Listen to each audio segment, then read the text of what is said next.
So, the mini thought behind this is, are our lives predetermined, or can we write our own scripts? This is probably still the most embarrassing moment in my life. I was like, you know, that feeling, vomited all over these people's nice carpet. I'm talking about, it was like a out of body experience, like I was in a movie, and I'm like, is this really happening right now? I threw up all on these people's carpet on a job interview, y'all. I couldn't finish the tour. I had to go to this medical room with a nurse to check me out and stuff. So embarrassing. I remember being so sick. Even when I got back on the plane, I couldn't walk to my gate. Like, I had to get one of those carts. They had to drive me to my gate. Like, that's how dog sick I was. I don't know what happened. Needless to say, they sent me an email so quick. By the time I got home, one of those, thank you for your time, but we're moving on to other candidates. We'll get into episode 1, which is, how did we get here? So the mini thought behind this is, are our lives predetermined, or can we write our own scripts? And you hear this a lot, right? And I go back and forth on this. You hear things like your steps are ordered, right? And so it's like, are we just following the script? Has God already given us, does he already know what our lives are going to hold and everything we're going to do from every second? We're just kind of walking it out. Or do we have free will, and do we have the ability to make decisions for ourselves, right? So that's the thought, the mini thought behind this episode. And what I want to do is I want to tell you my story, okay? And I want to tell you my story, and then at the end, I'm going to ask again and see if that may have changed your mind, okay?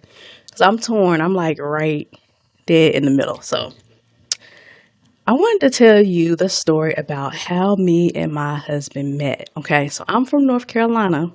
Somehow I ended up in Bentonville, Arkansas, okay? Working at Walmart's corporate office as a logistics project manager. So how in the world did that happen? Did I choose these things for myself, or was the path chosen for me? Okay. So we got to go all the way back in the time to figure out my career path and how I ended up as a logistics projects manager. How did that happen? Did I intend to do that? So let's go all the way back in the time. The very first thought I have of when I think about what I wanted to be was a WNBA player. Okay. So let me tell you how this happened. I'm the only child. And I always joke that I'm my dad's son, right? So, you know, back in the day, you had one TV. If you were lucky, you had two. But we had one TV that I can remember. Of course, I was really young. And it was in the living room. And if you had a TV that sat on the floor, you were really doing it. So I remember when we got our TV, our floor TV that looked just like this, delivered from like Radio Shack or something. I don't know where it's from. But I was so excited, and the man controlled the TV. So my dad was either watching football, basketball, or like NASCAR or something. That's pretty much what we watched. So by osmosis, I guess, since that was always on, I just really learned to love sports. So much so, I really decided, I think I want to play basketball. And so I remember I had a little Fisher Price slide like this, and I was standing at the bottom, and I would pretend like it was a basketball goal and like shoot over the top or whatever. So I did that so much that they finally got me my own little basketball goal, and that's all I did was hoop, y'all. That's all I did. When I get home from school, I just be in my room shooting. And so I really felt like I'm gonna be a basketball player. However, after the 5th grade, I never grew again. I'm vertically challenged, and I never grew past 5 feet, unfortunately. And so, WNBA player was out, okay? But no need to worry, because I like babies, and I said, you know what? I can be a baby doctor. And when I thought about being a baby doctor, this picture I have right here is exactly what I envisioned, right? I would be in there, I pick up the babies, I give them some milk, I soothe them, brush their hair, and I make a cool 6 figures doing it, right? Who wouldn't want to do that? All right. So let me tell you what happened with this. So I grew up in the church, so I was in church. And our church has seating, and then there's a curtain, and then there's like what we call the overflow. So if there's ever like a lot of members, they can open the curtain. So I remember I had to go to the bathroom, and to go to the bathroom, you have to go behind the curtain. So I get up, I go behind the curtain, and I notice people are kind of in a little frenzy. And then I turn and I look, and there is a mother, and she has a baby. He's about 2 months old, maybe 2 or 3 months old. And his eyes were like bulging out of his skull, and he was kind of shaking. And come to find out, the baby was having a seizure. And so they had to call the ambulance and the whole nine. And, thankfully the baby is fine. He survived. He's a grown man now. But that traumatized me. And I said, oh no, can't do babies. Babies are out. Babies are out. Okay. So no, can't hoop, no baby doctor. I said, you know what? I like computers. And this makes me sound so old when I say this, but this is around the time when, personal computers, people were just getting computers to have at their homes, right? And they were the big old computers, the bigger the better. And so I said, you know what? Why don't I be a computer scientist? Yeah, I'm going to be a computer scientist. And so in my high school at the time, you could take different electives. And one of the electives that we had was a course called C++. And back then, C++ was one of the preeminent coding languages. I don't know if it still is. But back then, it was, right? And so I was excited. I said, I'm going to take this C++ class so I can get a head start. I can learn about coding. And then when I go to college, I'll have a leg up. And so I enrolled in this class thinking it was going to be fun. And this is what I seen. I said, yeah, no. So computer scientist was out as well. So now I am a junior in high school. I've always been a really high achieving and a go-getter, all of that. And now I'm a junior in high school, and I don't even know what I want to do with the rest of my life. I don't know what I'm going to major in college. So I was kind of freaking out a little bit. And so, quick tangent, North Carolina A&T, right? So I live very close to North Carolina A&T, which is the number one HBCU in the nation, but that's neither here nor there. And so they had a major at North Carolina A&T called supply chain management. Okay.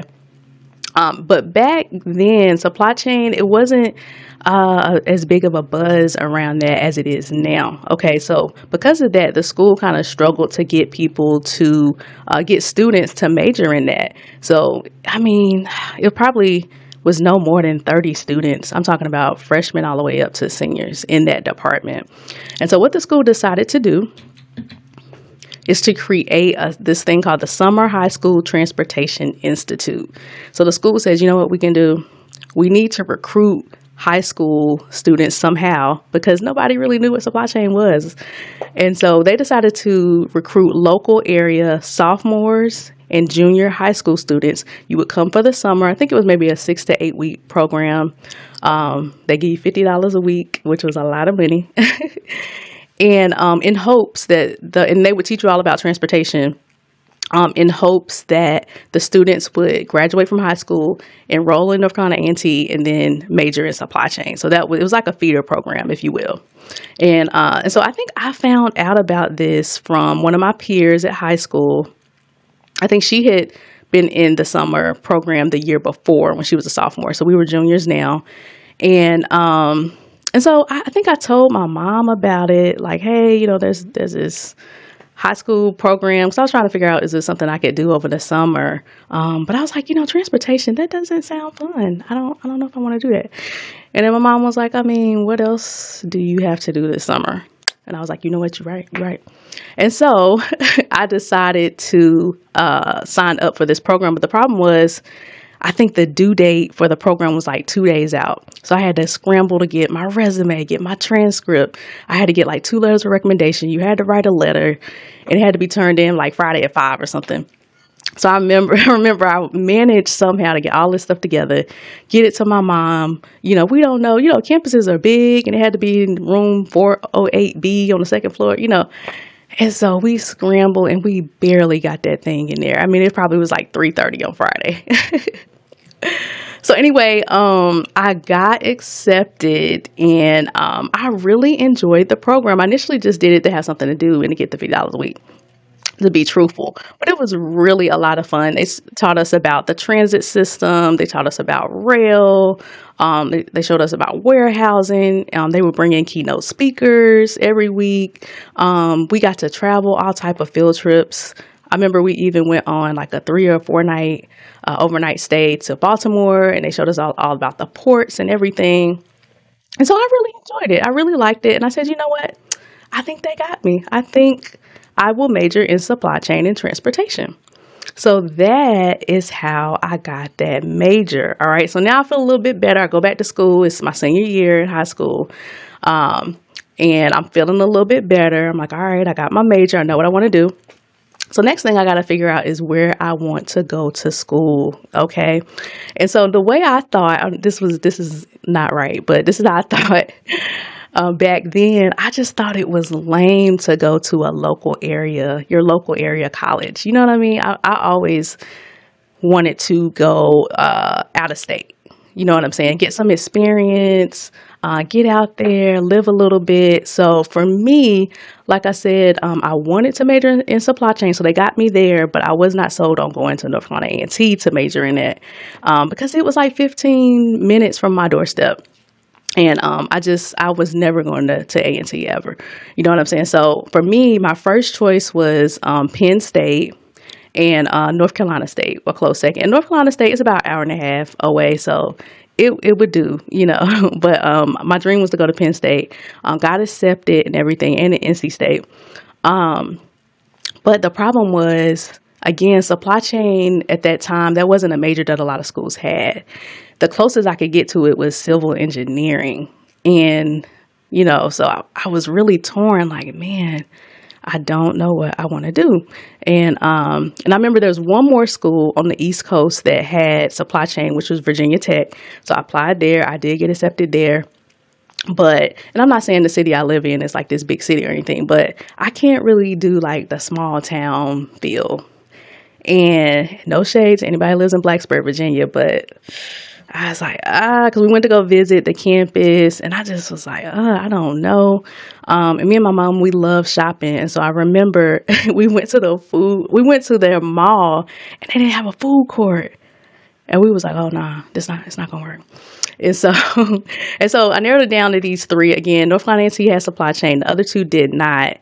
And my mom was like, you know, civil engineering, that's not close to supply chain. Like, you're going to be an engineer. You're going to be taking all these high-level math courses and all this stuff. Like, is that what you want to do?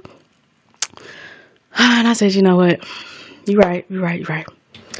So that's how I ended up going to North Carolina A&T, a school I said I would never go to. And I love A&T, don't get me wrong, but I just didn't want to stay in town. And so again, we're talking about, is this whole thing predetermined? So I ended up out of nowhere majoring in supply chain and going to North Carolina A&T. Okay. So that's a little bit about that story. All right. So you know how I got my major, right? Next thing we got to know is, how in the world did I get to Bentonville, Arkansas? Okay. So let me tell you. Again, and this is one of those things, y'all, I don't think it can be a coincidence.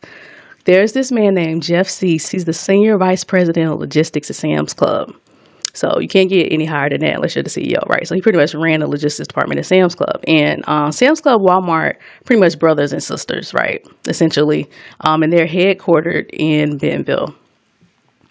And so at the time, so just a little bit about Bentonville. Bentonville is pretty much all Walmart, essentially. Walmart runs that town. You know, you're talking about 18,000, 20,000 employees, 19 buildings. It's almost like a college if you could think about it like that. So, for example, if I worked at Walmart and you worked at Walmart, that doesn't mean we would ever see each other. It's not like I'm on the second floor, you're on the fifth floor. You know what I mean? So it's a whole deal. And over the summer, they would bring in about 200 interns for the various different departments. And so Sam's Club, the logistics department, they wanted an intern. And at the time, Walmart, Sam's Club, as most companies do, they primarily go to, white colleges and universities. And they may recruit black students from those white colleges. I don't know why, but Jeff, that particular summer, said, no, I want to go to a black school and recruit. Okay. He's in the logistics department. I want to go to a black school that has supply chain. There weren't any, but North Carolina A&T. So he literally Googled, I'm guessing, black college, university, supply chain. Bing, North Carolina A&T pops up. I'm a junior at the time. And, I was in good with the administrative office and all that. And so they were like, Tanisha, we got an opportunity. Sam's Club Walmart wants to partner with us you can have a summer internship, in Arkansas this summer. And I'm like, Arkansas? I want to go to Arkansas? So I tell my parents, about the opportunity. And, I had prided myself to have an internship every summer. And I had this particular summer, I was kind of struggling with that. And so my mom was like, what other internships do you have lined up this summer? I said, you know what, you're right. So I'm going to go. So I went that summer, and it was a blast. I had so much fun at Sam's Club and Walmart. So this picture to the left, so this is Jeff Cease. He was the SVP. This is Bill Ball. He was the director at the time, so that's who I reported to. And I had so much fun, y'all. Like, I never really knew what corporate America was until I came to this particular internship. So it really opened my eyes and showed me like, oh, okay, that's what I want to do when I grow up. And so I got to ride on a private jet, a PJ for the first time. That was super dope. Literally we could be like, hey, we need to go handle some business at a warehouse, one of our warehouses in Georgia. We leave at 6 a.m., fly there, do whatever we had to do, have lunch, do a little bit more, get back on the plane, and I was in my apartment for dinner. Like, super cool. Love PJs. And I got to meet some really, really cool people, man. Other interns, because again, there's about 200 of us. And so I got to meet some other really cool people that I'm friends with to this day. So I had so much fun there. And I also got to meet the CEO, Lee Scott. He was the CEO at the time. So I had a lot of fun there. So that was the summer of my junior year. So now I'm back at A&T. It's my senior year. I'm about to graduate, and so I need a job. Okay. And so, so I need a job. And again, my resume was really good. I had internships every summer, great grades, scholarships, all the stuff. But I was kind of struggling to land a job for some reason. And so I finally applied with John Deere. And there's several phases of it. And I finally got to the final phase. And so they said, we're going to fly you in to have these last phase of interviews, right? So I was like, cool. And, once you get to the last phase, unless you completely bomb it, or there's some red flag, you pretty much will have a job. So I was so excited about that. I remember I was going to be making like $65,000, right out of school. So I was like, yes, cool. It was in Iowa. I didn't really want to live in Iowa, but I just did that internship in Arkansas. So I'm like, how bad can it be? I'm gonna give it a shot, right? And so I'm headed to Iowa. But remember now, to meet my husband, I got to be in Bentonville, Arkansas, and I'm about to get on a plane and head to Iowa to nail this interview and nail this job, right? So what happened to divert me? Let me tell you. And this story is so unbelievable, y'all. And this is why I feel like this is a primary reason why I feel like the script is already written for us. Because like I said, I needed to be in Bentonville, but I'm about to kill this interview, right, in John Deere. My mom dropped me off at the airport to get on the plane. It's probably 2 or 3 hours to get to Iowa from where I'm at. I don't know what happened. When I got on that plane, it's almost as if a sickness descended upon me from the heavenlies. Like, it was insane. I'm telling you, I was fine. Like, I'm talking to you guys right now. I was fine. Nothing was wrong with me. When I got off that plane, I was so sick. like sick. Like I don't think I've been that sick ever again in my life. Like I was sick. It was crazy. I don't know what happened on that plane. And I remember this specifically because now, back then I wasn't as health conscious with my food as I am now. So my favorite meal to eat back then was a full rack of ribs, baked beans, some fries, seasoned fries if you got it, and a Coca-Cola. Right? You couldn't tell me nothing about that meal. Uh, but when you sick, it just doesn't taste the same. So in my mind, I was like, I'm gonna get on the plane. They give you a little cash per diem. So I said, okay, cool. I'm gonna take the money they give me. I'm gonna find some ribs when I got off this plane and chill in the hotel, kick it, watch some movies. I got off that plane. I was so sick. I still got the ribs and everything, but I remember like not even being able to finish it.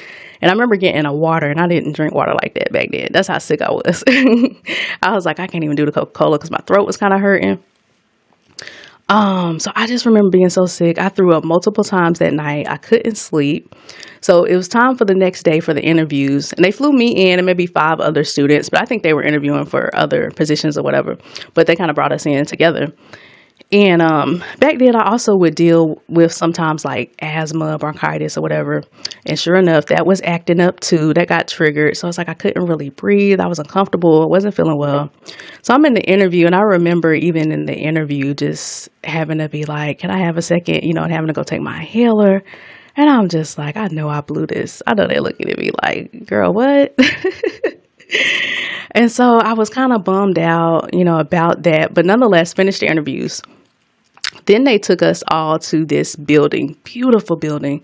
I don't think it was a museum, but it was like this huge building where they had all of their tractors that they had since, whenever they started selling tractors, all the way up. So it was really beautiful, big, beautiful windows, carpet, everything. And they were taking us on a tour.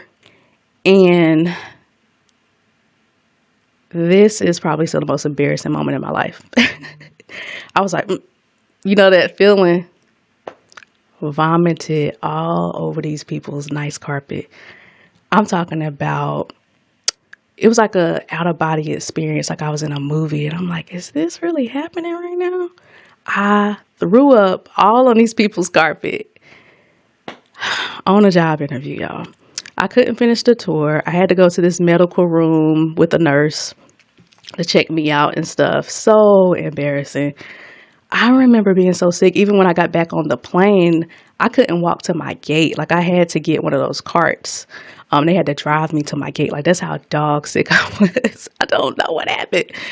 Needless to say, they sent me an email so quick. By the time I got home, one of those, thank you for your time, but we're moving on to other candidates. So I was pretty bummed out about that because, like I said, I was struggling to try to land a job, and I felt like I had this in the bag, right? And just like that, it was gone. So anyway, so I go back to school, and Jeff from Sam's Club, they had started a partnership with North Carolina A&T, so they were ready to get their next intern for the next summer. And since they were going to be on the campus, they hit me up. I was like, Tanisha, let's chop it up. So I was like, cool. So they got a conference room, and they offered me a full-time position.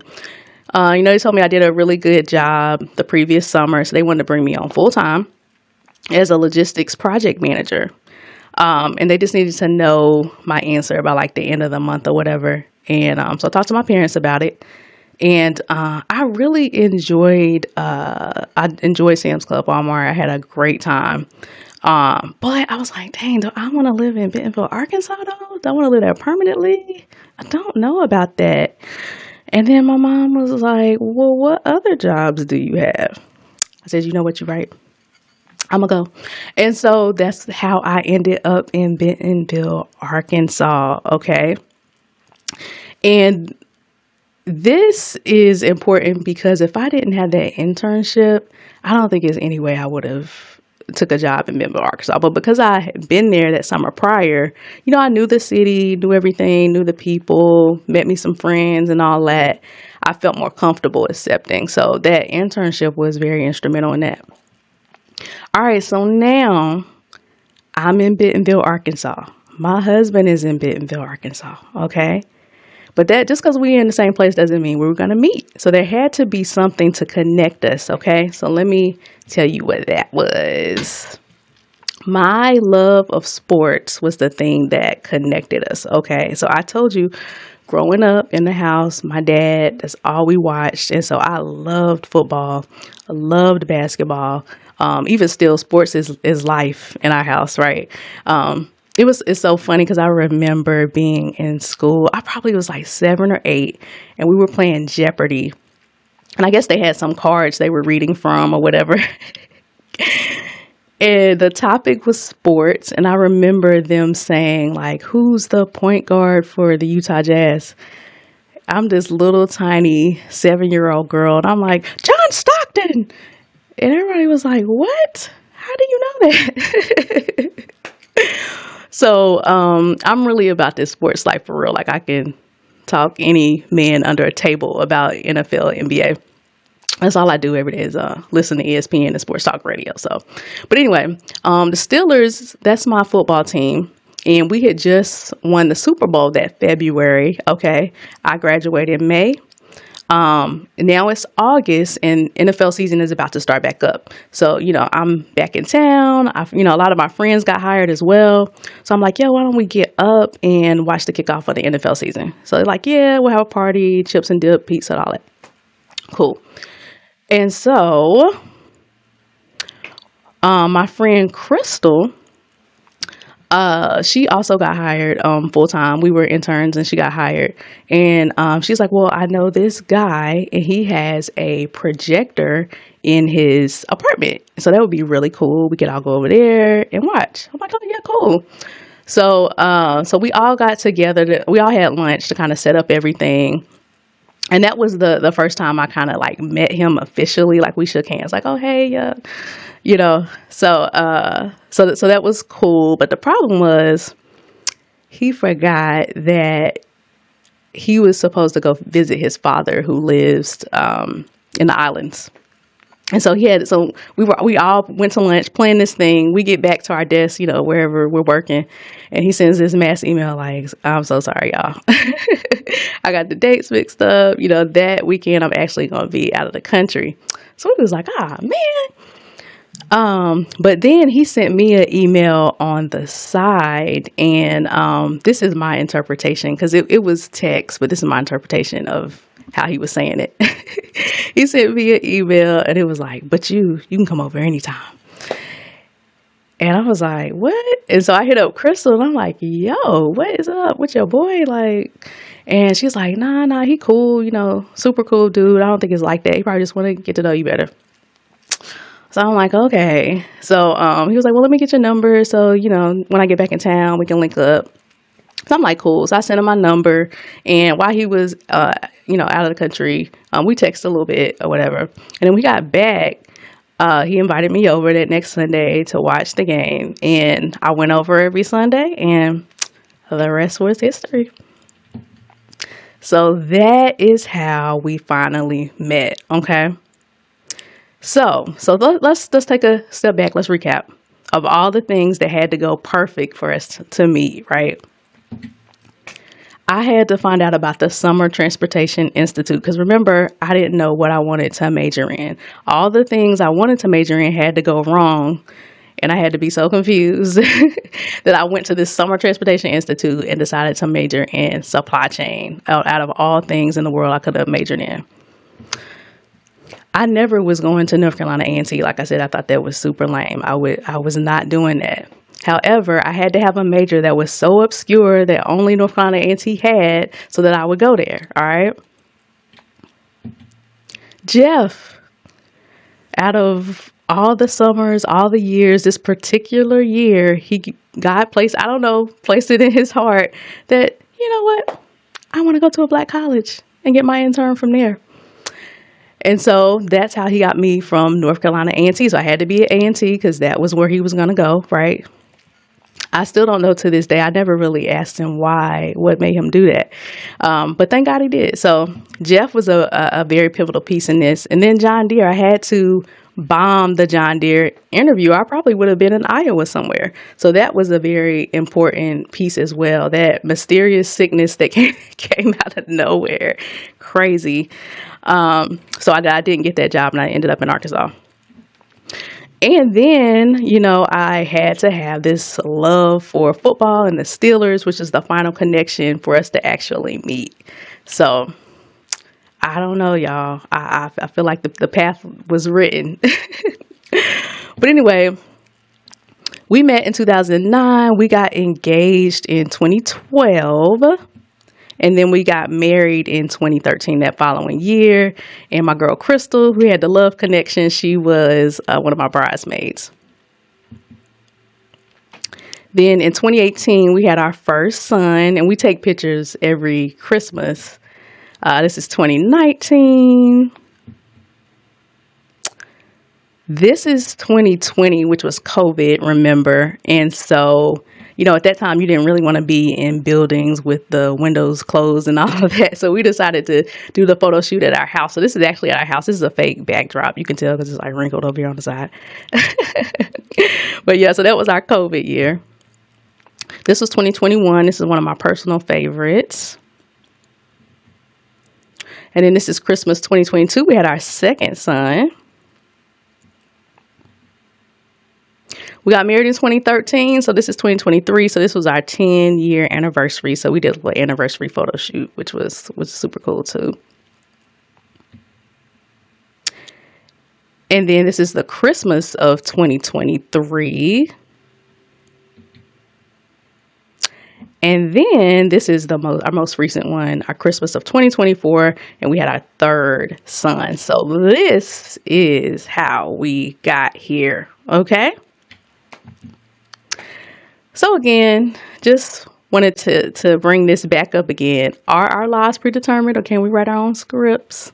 So I told you a little bit about my story, and that's why I'm so torn, because the things that happen, it's like all of that can't be a big coincidence, right? But at the same time, it's like I did have free will. I mean, I could have not taken that internship, or said, nope, I'm not going to A&T. I'm still going to Penn State. I'm going to be a civil engineer, So I don't know. When I think about it, sometimes I feel like, and let's just use like Michael Jordan, for example, because everybody knows Michael Jordan. I feel like, God gave him the height. He gave him the gift and the talent and the ability. And I feel like you're kind of forced. The forces like put you on a path. And if you just follow it, you'll reach like that ultimate level of success. But, nobody's ever holding a gun to your head. You always do have free will, So I think it's kind of a mesh of both of them a little bit. And you can even think about your own life, like whatever it is you're doing right now, your career choice, how did you get there? Like, did you look up to somebody on TV or somebody in real life and say, that's what I want to do? Or did somebody tell you about it? Was it a connection? And just all the things that had to go perfect in your life or right in your life for you to end up where you are. So just something to think about, but that's all I have for our first episode. Just a little bit more about me. So I did major in logistics. I did go to work for Walmart, and this is a whole nother episode, but about 2 years in, I realized that's not what I wanted to do. And so I went back to school and I got my master's and my doctoral degree in adult education. And really my passion is training. I love to teach. Thus the elaborate PowerPoint slide here. And that's what I'll incorporate in the rest of the episodes as well. But teaching is my heart. That's what I love to do. And I love to train. And so that's what I do full time. And then part time, I'm an adjunct professor. And so I teach organizational needs analysis, foundations of leadership, and research methods. So I love to teach any type of leadership, soft skills type of courses like that. So that's just a little bit about me. I wanted to have a fun way to tell you my story, to tell you about me without saying, my name is Dr.T and I've been married this many years. So I just wanted a fun way to tell you a little bit about me.